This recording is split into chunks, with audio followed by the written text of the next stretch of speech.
السلام عليكم. السعال مع بلغم معنا الشائع يشير غالبا إلى وجود تهيج أو التهاب في الجهاز التنفسي. يمكن أن يكون البلغم شفاف أو أصفر أو أخضر أو حتى ممزوج بالدم حسب نوع المسبب.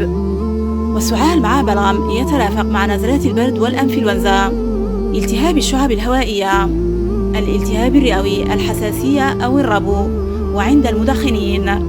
ومن خلال جولتنا اليوم في الصيدلية أعرفكم بعلاج فعال.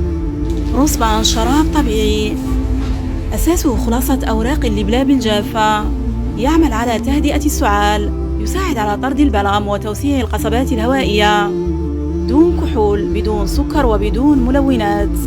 يمكن استخدام الشراب لمدة 3 أشهر بعد فتحه لأول مرة.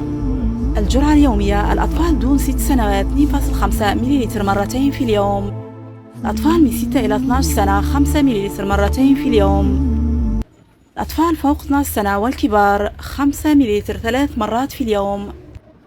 إذا رأيتم أن المحتوى مفيد تابعوني وشاهدوا فيديوهاتي.